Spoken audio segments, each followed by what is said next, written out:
मनकापुर में बाबूलाल अपनी पत्नी निर्मला के साथ रहता था। वो काफी अमीर थे, लेकिन बाबूलाल कभी इस बात का घमंड नहीं करता था। वो हमेशा अमीर और गरीब दोनों के साथ समान व्यवहार करता। गांव के सेठ को बाबूलाल की ये बात बिल्कुल पसंद नहीं थी। कभी झूठ ना बुलवाए भगवान। बाबूलाल, तुम्हें नहीं लगता कि तुम्हें अपने और इन गरीब नौकरों में फर्क समझना चाहिए? तुम क्यों इन गरीब नौकरों के साथ बैठकर बातें करते हो, खाना खाते हो, हैं? अरे सेठ, कैसा फर्क? ऊपर वाले ने तो उनको और हमें एक जैसा ही तो बनाया है। कभी झूठ ना बुलवाए भगवान। तुम्हारी यही बातें इन गरीबों को सिर पर चढ़ाती हैं। यह तो सब अपनी अपनी सोच है। गांव का धोबी अपनी बहन की शादी का निमंत्रण देने निकलता है और चौपाल पर उसे गांव के मुखिया सेठ और बाबूलाल बातें करते मिल जाते हैं। अच्छा हुआ आप सब यहीं पर मिल गए हैं। मैं आप सबके पास ही बहन की शादी का निमंत्रण देने आ रहा था। बधाई हो भाई, तुमने आखिर पिता की इच्छा पूरी ही कर ली। यह सब तो आप सबके आशीर्वाद का फल है। यह लीजिए मुखिया जी, आपका निमंत्रण। आप सब परिवार आइएगा, हम गरीबों का घर पवित्र हो जाएगा। जरूर आऊंगा और सब परिवार आऊंगा। सेठ जी, आपका निमंत्रण। आप सेठानी जी को साथ जरूर लाइएगा, हम धन्य हो जाएंगे। कभी झूठ ना बुलवाए भगवान। अपनी औकात देखकर बात किया कर। मैं इतना बड़ा सेठ और तुझ जैसे गरीब धोबी के घर आऊंगा? नहीं नहीं सेठ जी, आप नाराज मत होइए। मैंने आप सबके बैठने और खाने के लिए अलग इंतजाम किया है। कभी झूठ ना बुलवाए भगवान। ये ले, मेरी तरफ से रख, अपनी बहन को दे देना, क्योंकि पूरा गांव जानता है कि मैं गरीब के घर खाना तो दूर पानी भी नहीं पीता। धोबी बड़ा उदास हो जाता है। तभी बाबूलाल बोलता है, अरे मंगलू भाई, आप मुझे निमंत्रण देना तो भूल ही गए। क्या मेरा निमंत्रण घर पर छोड़ दिया है? नहीं नहीं बाबूलाल भैया, कैसी बात कर रहे हैं? यह लीजिए आपका निमंत्रण।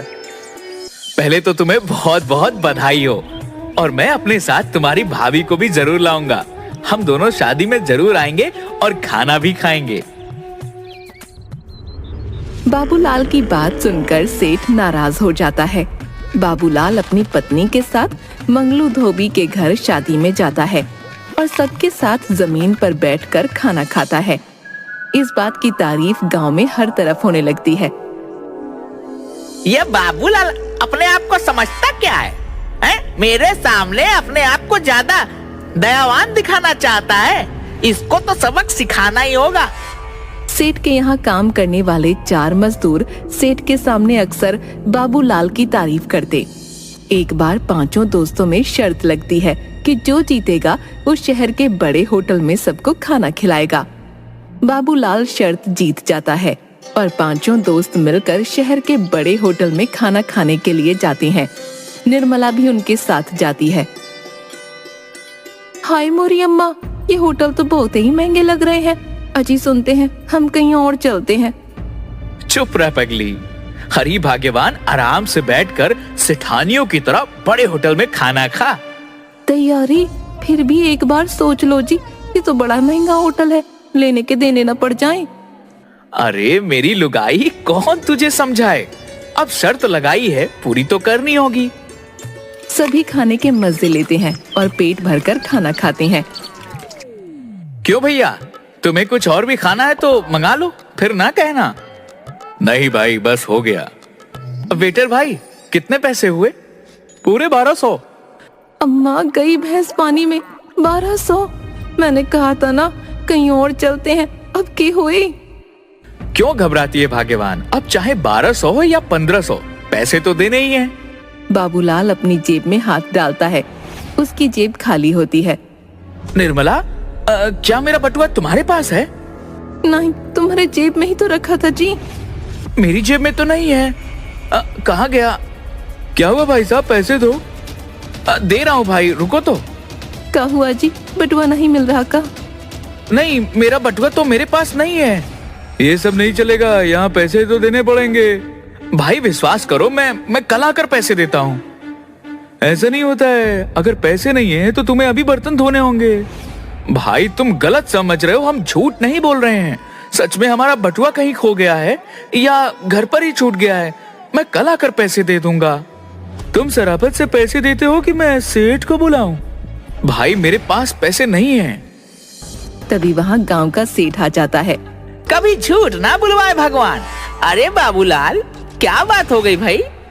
सेठ जी हमें बचा लीजिए, हमें बर्तन नहीं धोने। ये बाबूलाल हमें यहाँ खाना खिलाने लाया था और अब इसके पास देने के लिए पैसे नहीं है और होटल वाले हम सबको बर्तन धुलने के लिए बोल रहे हैं।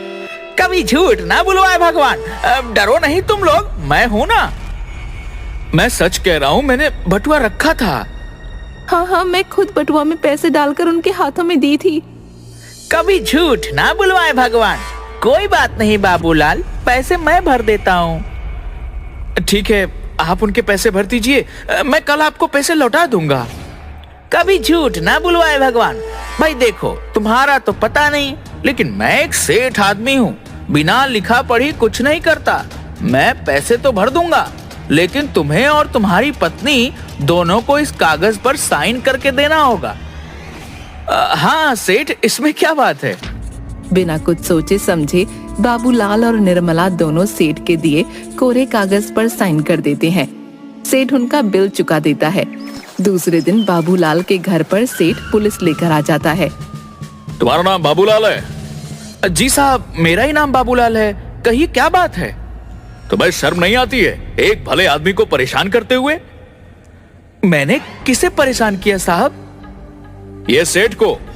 भला मैंने इन्हें कैसे परेशान किया? ये घर इनका है तो इन्हें क्यों नहीं दे देते? घर तो मेरा है।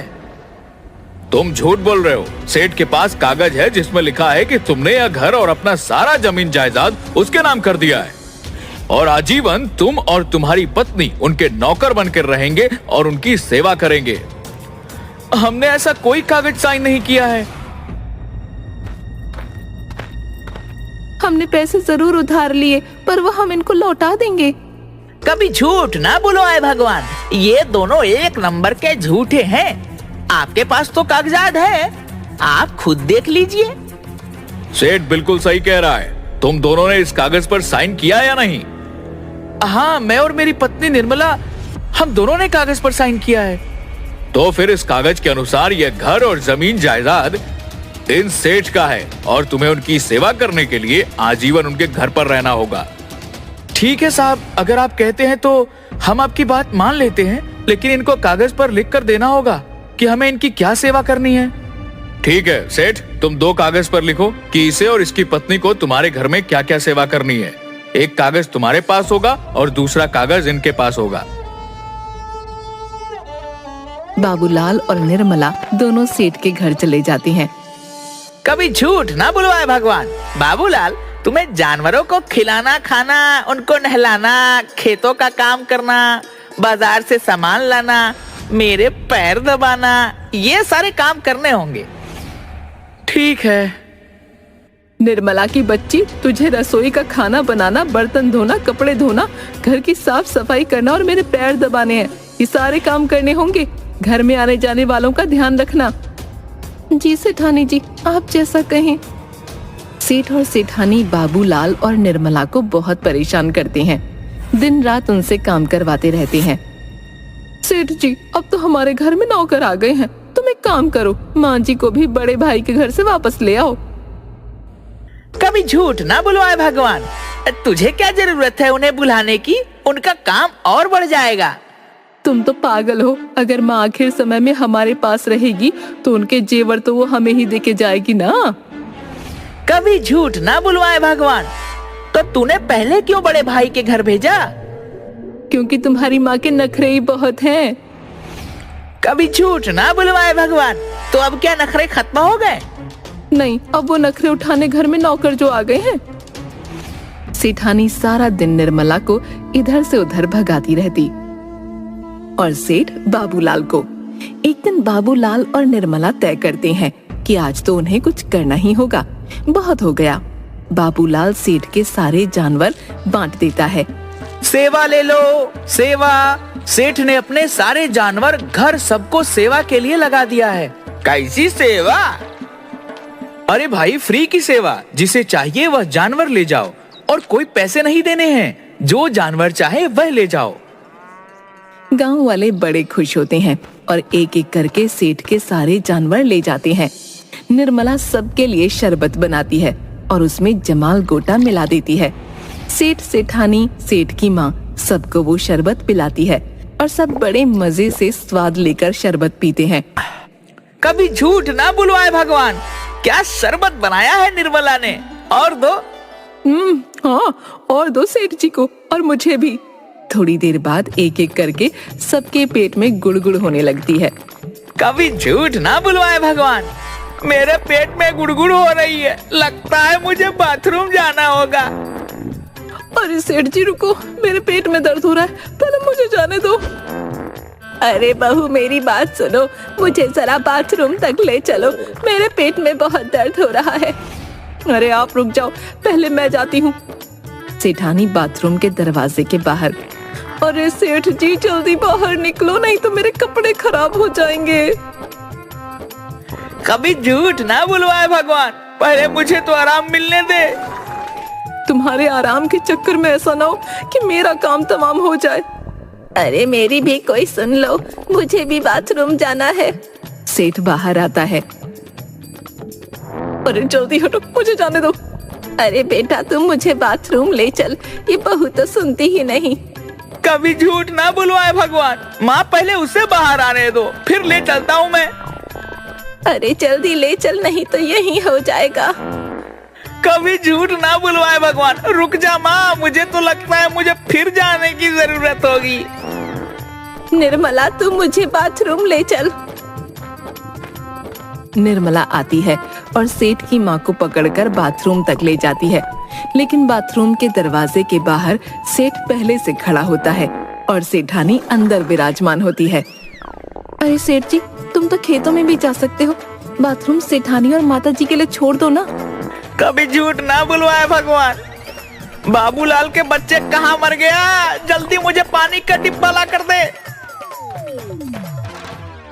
मैं नहीं ला कर देता सेठ जी, क्योंकि यह काम मेरी सेवा की लिस्ट में नहीं था।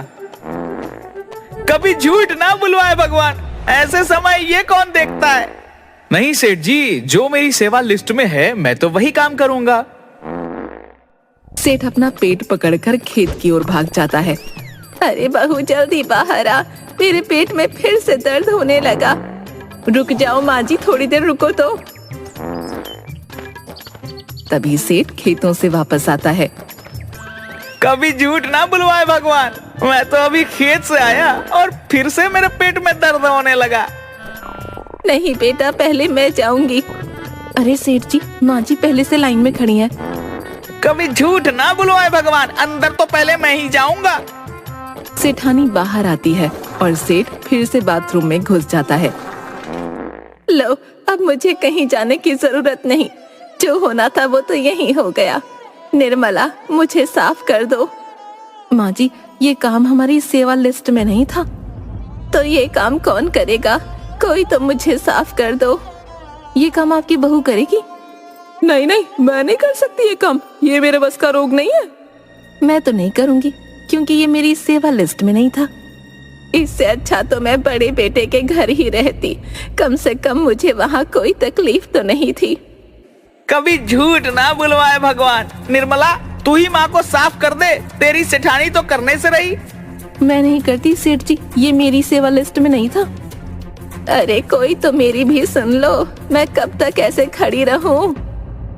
कभी झूठ ना बुलवाए भगवान, निर्मला तू ही कर दे, तू जितने पैसे बोलेगी मैं उतने दे दूंगा। नहीं सेठ जी, हम यह काम नहीं करेंगे, क्योंकि ये हमारी सेवा लिस्ट में नहीं था। कभी झूठ ना बुलवाए भगवान, बड़ी मुश्किल हो जाएगी। क्या माँ ऐसे ही रहेगी? यह बात तो आपने सही कही सेठ जी, है तो बड़ी मुश्किल की बात। ठीक है, अगर आप चाहते हैं तो निर्मला यह काम करेगी, लेकिन आपको इन कागजों पर साइन करना होगा। कभी झूठ ना बुलवाए भगवान, जरूर कर दूंगा, जल्दी लाओ। सेठ और सेठानी कागजों पर साइन करते हैं। बाबूलाल और निर्मला वहाँ से भाग जाते हैं। थोड़ी देर के बाद बाबूलाल निर्मला पुलिस वालों को साथ लेकर सेठ के घर पर आते हैं। सेठ जी, शर्म नहीं आती ऐसे काम करते हुए? चलो घर खाली करो। कभी झूठ ना बुलवाए भगवान, घर क्यों खाली करूं? हाँ, यह घर तुमने बाबूलाल के नाम जो लिख दिए हैं। कभी झूठ ना बुलवाए भगवान, मैंने ऐसा कुछ नहीं किया। उनके पास कागजात हैं। कभी झूठ ना बुलवाए भगवान, मैंने ऐसा कुछ भी नहीं किया। सेठ जी, इस कागजात में लिखा है कि तुम अपना सब कुछ बाबूलाल के नाम कर रहे हो, इसलिए तुम्हें यह घर छोड़कर जाना होगा। कभी झूठ ना बुलवाए भगवान, मुझे माफ कर दो बाबूलाल, मुझे अपनी गलती समझ में आ गई है। मुझे कुछ नहीं पता, मुझे तो मेरा घर वापस चाहिए। कभी झूठ ना बुलवाए भगवान, मैं तुम्हारे हाथ जोड़ता हूँ, मैं इस उम्र में अपनी माँ को लेकर कहाँ जाऊंगा। निर्मला, तुम मुझे माफ कर दो, मेरे किए के लिए मैं हाथ जोड़ती हूँ तुम्हारे। निर्मला, क्या इन्हें माफ कर देना चाहिए? इन्होंने जैसा व्यवहार मेरे साथ किया, मुझे तो नहीं लगता कि इन्हें माफी मिलनी चाहिए। अब यह आप लोग समझिए कि मैं इन्हें कार्रवाई करने के लिए जेल में ले जाऊंगा। ठीक है, हम इन्हें माफ करते हैं। सेठ बाबूलाल निर्मला के सारे रुपए, जमीन जायदाद, घर सब वापस कर देता है। उस दिन के बाद सेठ कभी भी किसी को नीचा दिखाने की कोशिश नहीं करता।